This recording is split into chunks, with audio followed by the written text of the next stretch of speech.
What's up, guys, and welcome to this PFCFL draft recap. So today we're with another new player. His name is Anthony Calan, and he's from the United States. So Anthony's with me on Skype. So say hi. Hey guys. So Anthony will be the coach of the Florida Persians. As I said, he's a new player, so no stats, no kills, no deaths from season one. There's nothing to see to talk about there. Season 2 is going to be in the Kalos East Conference, so he's going to be playing against me, Max, and Ronnie. So that's Florida with Quebec, Sherbrooke, and San Jose. So I'm going to start by asking Anthony, what's your background in Pokemon gaming? Like, how did it start and when did you get into competitive? And also, why did you decide to join this league in particular? Okay, so I started playing Pokemon back when I got a Game Boy Advance, and my first game was actually Pokemon Gold. Okay. When I started my adventure through there, I just loved the whole feel for how Pokemon was, especially because in my school I already had a big fan base, so it was really easy just to be able to go up to people and be like, hey, do you play this game? And just keep it going that way. Alright. So that's what really got you into competitive. Kind of. The way I got into competitive was that here in New York, we have a place called Nintendo World. Yep. And on Nintendo World every month, there'd be tournaments. I started going just for fun because I thought I was pretty good at the time, and then I got wrecked, and I was like, oh shit. Well, this was enjoyable. So I got wrecked, but I made some good friends because some of the Pokemon I was using, I guess you could say, were really outdated with strategies since I wasn't competitive yet. Like Okay. a Hyper Beam Tyranitar. I know that's so like the fucking movie. You can call me Ash, right? Oh my god. Even Ash would put Hyper Beam on his Tyranitar. Sorry. But come on, I had a Rain Dance Gyarados laying down some thunders. Give me props. Oh, okay. That was showing some game knowledge. I gotta give you that. I guess. I met some people that were more competitive than me, like people that actually went to nationals and stuff like that. So they kind of gave me some tips and like knowledge about EV training and how to do it. And then from that, I came back into that tournament-based scene again back when Pokemon Black and White came out, when the hidden abilities were introduced, and that's when I actually got competitive. Alright. And why did you decide to join this league in particular? Like, not the 8 Gym and Elite Four and stuff like that kind of league we see in many Facebook groups. Why the GBA/UCL format? Well, to be honest, I already kind of knew you. And Yeah. I see, like, post some stuff, and then you mentioned how this was going to be on YouTube and other things. That stuck out to me a lot because personally, that's how I got better at competitive play, watching YouTubers and seeing like stuff like that. So I'm hoping actually just by being on YouTube doing this, maybe I can inspire someone to want to get better or to try something new. Alright, so that's a very good answer. Like, nobody That's answered really that aspect of this league, so it's a great answer. Now that we're done with like going over you and the Pokemon background and stuff like that, now we're gonna talk about your team. So we were talking before we started. I started recording. So I think that you're going with some personal favorites and stuff like that. So we're gonna go one by one, and starting with, I think, one of like the tops for you, Gengar. Yeah, Gengar. That has been a Pokemon that stuck out to me ever since Generation 1. And it's been a Pokemon that no matter what, I have to have a specific team for and bring along. Because he's the homie. He's been there since Gen 1. He's going to be there in Gen 7. Like, that's how it is. Alright. After Gengar, you decided to pick a Pokemon that, like what you were telling me, will be a very special strategy for you, and that's Darmanitan. And you were talking a little bit about Zen mode, so wanna explain it? Alright, so Zen mode is an ability that only activates after Dumanitan has lost 50% of his HP. That completely switches his form. He is no longer a speedy, hard-hitting tank, but more of a physically special defensive, special attacking monster. Yeah. I plan to try to incorporate Zen mode Dumanitan into this. Of course, I could just bring regular ones, so you never know. Mm-hmm. Because it's the Dumanitan, and it's just a nice mix. Because if you're fighting a Dumanitan that's mixed, and then out of nowhere you see it transform, and then you get hit up by a psychic with stab, you're gonna be like, what? And just for people who didn't know, when Dumanitan goes into Zen mode, he does gain this psychic type. Yeah, so it's gonna be stab. Like, you add the stab effect to a psychic or a psyshock and stuff like that. So that's gonna be very interesting. After Darmanitan, you decided to go with one of my personal favorites from season 1 because I used it a lot, and I picked it up on the free agent market on week 2 or 3 or something, and it did so much work for me. It probably was my second MVP behind Mega Metagross, and that's Jellicent. So very good pick. Want to talk about it? Jellicent is one of my favorite ghost Pokemon next to Gengar. It's actually a Pokemon that I made very hated in my own Facebook page, which is Pokemon Misfits. Okay. I made it hated because for some reason, I don't know why this skips so many people's heads, and this is a shot to everybody out in this league, so watch out for it. Acid Armor is a thing. It's a thing I love to plug in with Jellicent, and it is a thing that will wreck teams by itself. I've gone from getting completely wrecked to setting up 3 Acid Armors and bringing back a whole battle by myself with Jellicent. Yeah, it's that kind of Pokemon with recover and stuff like that that can like build up some defenses and then recover some HP, then just like proceed to slowly wear you down with stuff like Scald and Shadow Ball.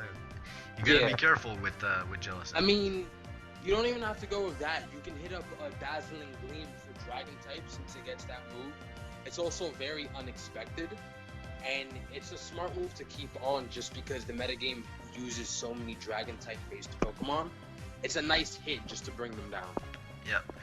Alright, so now on your 4th Pokemon, another ghost type. I think you like them. Shedinja. It's a very risky, but like it's a high risk, high reward Pokemon, I think. Yeah, it totally is. If you haven't noticed, I have a thing for ghost types, and I'm also doing it in a sort of number trend of my top picks. Shedinja's obviously number 3. It's very high risk because it can get killed so very easily, but at the same time, it can do so much if played at the right moment. Mm-hmm. Totally. Specifically, why I chose Shedinja, I'm not gonna give it away, but I'm gonna hint at it. There's a very early glitch that allows you to have a specific move on Shedinja. Swords Dance. If you can figure that out, then good for you, and you should be expecting it during this league. Swords Dance, is it? Damn it! Why you gotta like tell people everything? Well, it's a very known glitch. I think everybody in this league is gonna know because like, people don't need to know that because I'm gonna be running it. Shit. So okay, let's just hope that nobody watches this recap. I mean, hope everyone watches this recap because legitly, if you can't kill it, there's nothing you can do against the Shedinja with Sword Dance. I had one of my closest friends fight it. It took out 4 months before he did anything, and he was just like, I don't understand what just happened. I'm like, life hit you hard. Well, technically it's not live because Shedinja's dead. I mean, technically it's life because it took my soul because the little hole in its back absorbs any souls that looked into it. So is my... Sorry, what happened? What did you say? Ninja's background story is that he has a hole in his back that absorbs the soul to anyone that looks into it. So technically, as his trainer, he took my soul, and I'm the life inside of him. So it's like. All right, so that's a good theory. So okay, let's go with the second set of round picks. Tyranitar as your second OU Pokemon. So wanna explain the logic behind it? Tyranitar's the homie. A homie team. He's just the homie. It was actually the third competitive Pokemon I ever made. First being Porygon Z, second being Gengar. Okay. I don't know. I feel like the way I'm gonna use Tyranitar is gonna be a very special way, and obviously this is coming from the trainer who gave it Hyper Beam. So yeah. Yeah, you told me that. Like in early stages of competitive battling, you did that. Yeah, early back when I tried getting into the competitive scene, for those who are trying to wonder why Hyper Beam, I just felt like it could be special and physical, and Hyper Beam was just such a strong move. Keep in mind, this is before I knew about stab or anything like that, so I was like, yeah, that will work. Like, okay, so pretty much base 150 power means it's gonna be better than 2 rock slides, huh? Yeah, pretty much. And I was like, yeah, it's base 150, my special attack's 100, that's like 3,000, let's go. Alright, so, okay, after Tyranitar, a Pokemon that, speaking about Stab and Hyper Beam, would get Stab Hyper Beam. So that's Porygon Z. Florida Z, like I mentioned before, he was my first competitive Pokemon, which was by a total accident. This is when I was getting into like training Pokemon correctly. I trained this Porygon Z perfectly, 252 special attack and speed with a modest nature, without even knowing the fuck I was doing. But it came out perfect. So it's a sentimental feeling when you draft it. It is very much. So not what was I saying? I meant like emotional pick. That's what I meant. Sorry. It is a very emotional pick because it's also the Pokemon I used when I got into the competitive scene for Black and White. That allowed me to pick up so many wins last minute. All right. So after Porygon Z was a Pokemon that you got via RNG, but I think you want to make it work, and you decided to transform it into your Mega, and that's Lily. Yes. This is a Pokemon I have actually never used in competitive play. I've made sets for other people, but it's nothing I've ever used myself. Okay. It gives me the opportunity to actually try it out for myself, and hope to God this wasn't a mistake. Alright, so I think you can make it work. It's not the most durable or the most hard-hitting Pokemon, but it can do some work when used correctly. Turn 1 explosion all the time. Yep. Like Spike's lead explosion, that's it. I'm only gonna put 2 moves. Just explosion. Everybody carry protect. Just explosion, turn 1. Alright. After Glalie, so that wasn't an RNG, and I think like it's once again a very personal pick, and that's Hypno. Yes. Hypno's actually my favorite psychic type Pokemon. And yes, this may give you reason to look at me funny because of all the weird things that is surrounding Hypno with his creepy pastas and other stuff.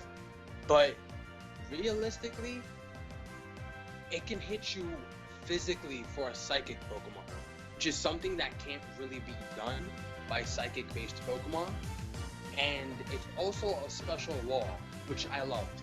And it can change itself to being a physical one if done right. Alright, so very good logic behind it, and I'm gonna have to watch out because I was just looking at its move pool, and it can do many things that you might not be expecting. So yeah, you should because that was like one of the main Pokemon I used back in the day in a competitive way before even knowing it was competitive. So yeah. Yeah. All right. So last set of draft picks starts with Ferrothorn. So wanna explain it? I was given two options: have a lawnmower. Wow, I said that wrong, completely wrong. That is so wow. Damn. Anyway, choose that or have a metal grass ball of spikes. I figured I can throw one harder. Alright, so that's the logic behind Ferrothorn, that's it? That's the logic behind the Pokemon. Nothing to do with the actual moves or what it can actually do. Just the looks. Just the looks on that one. But nah, in all seriousness, I'll probably use it in a way that it's not regularly used because I'm tired of seeing that Pokemon used for setup and then leech. Like, I'm tired of seeing its regular way. Like leech seed, spikes. I'm tired of that. No, I'm gonna use this Pokemon as a special attacker. Alright, so might as well just give us the wins, man, because that's crazy. Hey, if you get knocked out by the special attacking Ferrothorn, we're gonna make a part 2 to this, and I'm gonna be like, I told you so. Alright, so that's a deal. Okay, so after Ferrothorn you had a Frostlass, but you decided to swap it for Azelf, which is a Pokemon that is very surprising. It wasn't picked before you had the chance to trade for it. Yeah, I'm actually glad no one picked it so I can make that trade. I really wanted to go with Frostlass and keep it there. I thought about it. I'm already making a lot of my ghost sets known for when this is all gonna happen. So I kind of still want to keep some to myself. Plus, I figured it would just be nice to switch it out. Alright, so you decided to go with Azelf, and what's the logic behind this Pokemon? Azelf can be used in many ways, which is very cool to me because I love Pokemon that can be used more than a simple way of just going straight. Like, people who only use Charizard Y with special attacks, even though you can still catch someone off guard with a Flare Blitz or a Seismic Toss. Or like a Flamethrower and Charizard X or something like that. Yeah. So I figured this is something that can be used in any type of way. Plus, it's also going to keep you on guard. So if it can be Scarf, Banded, Stash, like it just has many options for its items. Alright. So after Azelf, you got Rotom Grass, Rotom Mao with the RNG. But you decided to keep it, so I think you have some plans for it. Wait, which Pokemon again? I'm sorry. Rotom Grass, the chopper. Oh, the little lawnmower? Yeah, Rotom Chopper. Yeah, Grass Chopper. Oh, Mom. Yeah. Don't you know your team? Maybe. Oh, all right. We'll So find out on the next episode of Dragon Ball Z, kids. okay, so want to talk about it? Actually, nope, because I have no clue what I'm gonna do with it yet. It's just kind of laying there. All right, so you kind of just missed out on it. Yeah. Okay, so last Pokemon was Wormadam, and this one you know about it because you decided which kind of Wormadam it was, because you got it via RNG. We gave you Wormadam Plant, but you said, you know what, I want Wormadam Sand. Yes, I do. So why did you decide to have Wormadam Sand? Well, for one, it's just a Pokemon you don't expect at all. It's a Wormadam. You see it and you're like, are you sure you're supposed to be in this league? You're a Wormadam. So it's pretty much just for being like thinking like outside the box. It's for thinking outside the box, and I chose ground for a very specific reason. For what it actually gets in the 6th gen for some of the moves. Okay. Was actually very unexpected to me because I remembered an old set I helped a friend out. So, besides this Pokemon getting Stealth Rocks, which is amazing, It also gets single beam, which is stab. It gets earth power, which is stab. It gets electro web, which isn't stab, but can do what it needs to do. Skill swap, snore, rest, combos flowing through. It can do a lot. It's very defensive. All right.